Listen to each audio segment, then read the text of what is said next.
por mais que um relógio quebrado esteja assim 2 vezes certo ao dia, ele ainda é um relógio quebrado.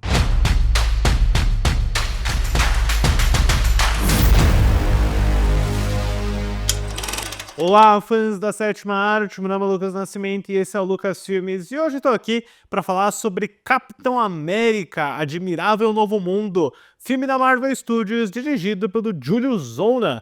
Mas antes eu pedi para você curtir esse vídeo, se inscrever no canal e ativar o sininho para não perder notificação dos próximos vídeos. Bom pessoal, não é segredo nem novidade nenhuma falar que a Marvel Studios não está na sua melhor fase. Eu sinto que depois do Vingadores Ultimato, aquele grande fenômeno de 2019, o estúdio tem encontrado uma certa dificuldade para deixar o seu rumo, o seu objetivo e a narrativa multimídia de filmes, games e séries que eles desenvolvem no universo compartilhado, qual é a direção que eles estão seguindo, o que rendeu resultados aí que vão do muito ruim, como as Marvels, Homem-Formiga Quantumania, ou alguns filmes meio que isolados que acabam sendo muito bons, como Guardiões da Galáxia Volume 3, Doutor Estranho no Multiverso da Loucura, que eu gosto bastante, mas tem sido uma verdadeira bagunça. Acho que especialmente por conta da inclusão das séries do Disney Plus, que meio que tornaram a lição de casa muito grande para os fãs casuais, investiram em personagens e linhas narrativas que não foram lá tão interessantes ou cativantes, mas a gente teve o Deadpool e Wolverine no ano passado, que apesar de ser um filme da Marvel Studios, é muito mais um filme do Deadpool, é muito mais um filme da Fox Marvel do que o MCU tradicional, então a gente estava olhando com uma certa expectativa pro Capitão América 4, já que ele é um filme do MCU, ele tá voltando para aquele universo um pouquinho mais realista que o pessoal adora na franquia do Capitão América, especialmente pós o Soldado Invernal dos irmãos Russo, e um caminho para o quarto filme do Capitão América começa no Vingadores Ultimato, né? O Chris Evans estaria aposentado do papel do Steve Rogers, ele passa o escudo pro Sam Wilson do Anthony Mackie, o que acaba gerando uma minissérie do Disney Plus. Falcão e o Soldado Invernal foi a segunda série deles depois do WandaVision lá em 2021, e eu não sou um fã da série, tá? Eu realmente não gostei, pra mim foi uma grande tarefa passar por todos os episódios da série, apesar dela ter seus momentos, seus personagens interessantes. Quando a série terminou, acho que algumas semanas depois, foi um período curto de diferença, foi anunciado um quarto filme do Capitão América com o Anthony Mackie estrelando como o novo Capitão América, o sucessor do Steve Rogers. Ao invés de uma segunda temporada, eles meio que designaram os personagens, né? O Bucky iria para o Thunderbolts, que vai sair esse ano também, em maio, e o Sam Wilson, do Anthony Mackie, teria o seu filme solo do Capitão América, que no início seria chamado de Nova Ordem Mundial. Enquanto o desenvolvimento começava, em 2022, o nigeriano Julius Onah, mais conhecido pelo Paradoxo Cloverfield de 2018, é anunciado como diretor da continuação, tendo em frente aí um exército de roteiristas que irão encontrar a história certa de como retratar um novo Capitão América num cenário político contemporâneo, que renderia suas próprias controvérsias e coincidências. Um novo elenco seria montado trazendo elementos da série do Falcão e Soldado Invernal e também reprisando outros papéis do MCU, em especial o Harrison Ford, que entra para ser o substituto do William Hurt, o intérprete do General Thunderbolt Ross no Incrível Hulk, que faleceu entre filmes, né? Ele teve uma participação no Guerra Civil também, e é curioso a gente notar como esse Capitão América 4 ele é quase uma continuação do Incrível Hulk, mais ainda do que do universo Capitão América. As filmagens começariam em março de 2023 e terminariam em junho do mesmo ano. Porém, todavia, o Capitão América 4 tem um período bem sério de sessões testes negativas, de cortes que não estavam dando muito certo, o que leva a Marvel Studios a anunciar uma leva de novas refilmagens a partir de fevereiro de 2024, tomaria bastante tempo daquele ano. Tem que levar em conta também a greve do WGA, que atrapalhou um pouco do processo de desenvolvimento do filme, e ele teve 2 datas de estreia descartadas em 2024 para sair apenas em 2025 com um novo título de Admirável Novo Mundo e alguns relatos aí, pelo que eu li hoje, por sinal, de uma produção bem conturbada de um diretor que não sabia muito bem como tomar conta de uma produção grande, que teve até alguns embates com o Harrison Ford, que, né, de acordo com essa matéria do The Vulture, eu vou deixar aqui na descrição, teria sido um pouquinho estrelinha demais para ser controlado. E olha, a gente escuta essas fofocas, a gente escuta todo esse processo, eu lembro bastante dessa série de anúncios de refilmagens de novos membros do elenco, como o próprio Giancarlo Esposito, ele entrou meio que de última hora para ser um personagem completamente novo, outros atores acabaram de fora do filme, sequências inteiras foram descartadas e eu me recuso a acreditar que o orçamento desse filme foi só de 180 milhões de dólares. Com tantas refilmagens, praticamente impossível ele tenha custado menos de 220 milhões. Resultado que tá aí chegando nos cinemas agora, já está em cartaz no Brasil. É um filme que eu certamente não achei tão ruim quanto eu ouvi falar, né? As reviews, reactions começaram a sair de ontem para hoje, parecia que era a pior coisa do mundo. Não é, de forma alguma, não é as Marvels, não é Quantumania, mas é, com toda certeza, assim, o mais fraco dos filmes do Capitão América e uma obra que é um remendo, né? Você vê que ela não se sustenta sozinha como um filme. Ela é um conjunto, um amontoado de cenas que às vezes funcionam, em outras são pura vergonha alheia. A história do filme acompanha o novo Capitão América de Sam Wilson, vivido por Anthony Mackie, que investiga uma perigosa investigação quando seu amigo Isaiah, vivido por Carol Lumbly, é acusado de tentar assassinar o presidente dos Estados Unidos, vivido por Harrison Ford. Ok, o Capitão América Admirável Novo Mundo não tem uma missão fácil, porque toda a franquia que tá fadada a trocar o seu ator principal, mesmo que isso faça parte da história, né? Não é um caso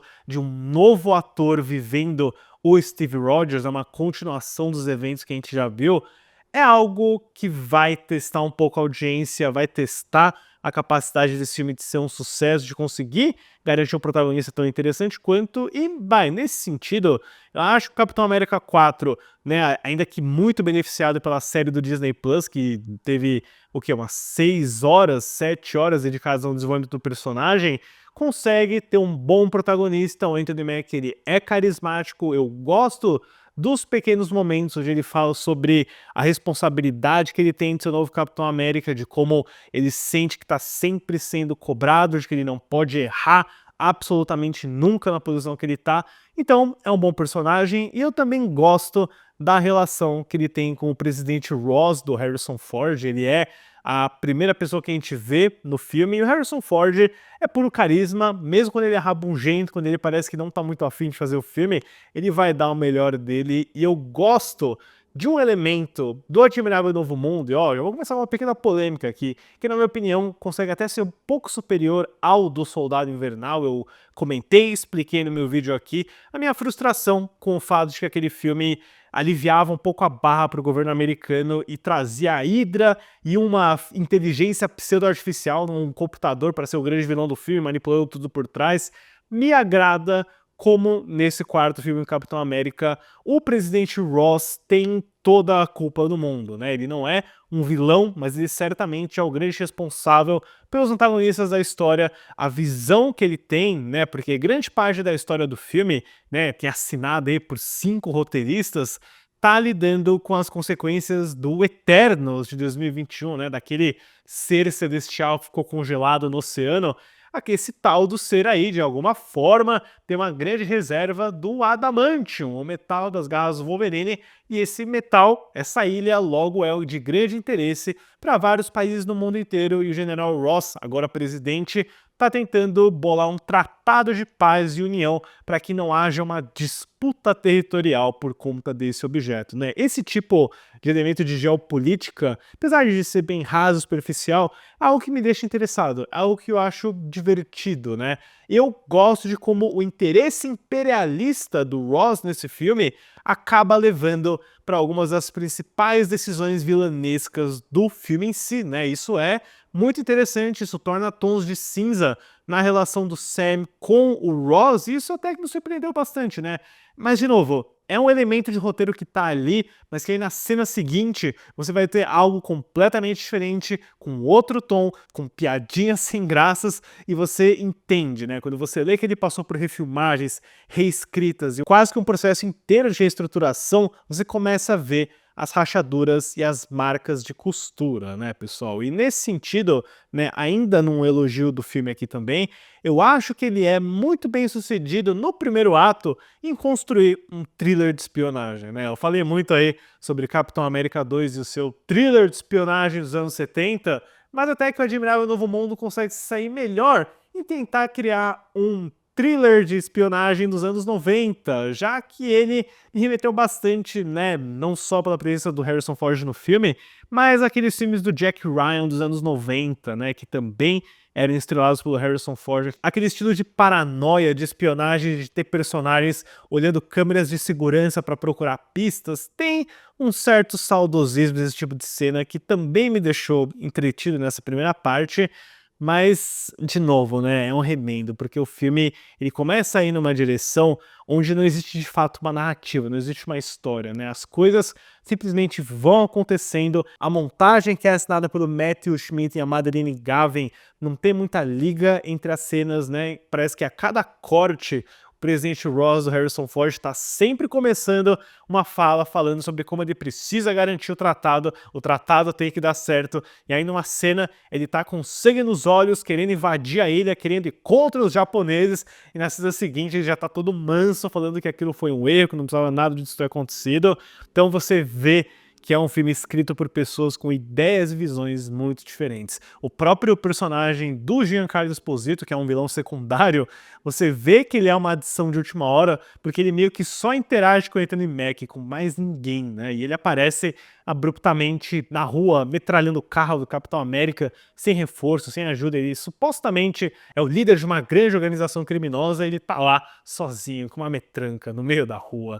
E o que me leva agora, né, tenho que falar sobre o trabalho do Julius Zona, que não me inspirava confiança depois de eu ter assistido o Paradoxo Cloverfield, que é um péssimo filme, na minha opinião. Eu nem imagino onde que o Kevin Feige viu confiança de contratar esse cara para dirigir o filme da Marvel, né? Mas, enfim, deve ser um cara bom de reunião, deve ter tido um bom pitch. Talvez a ideia original que o Julius Zona tivesse para esse filme fosse melhor.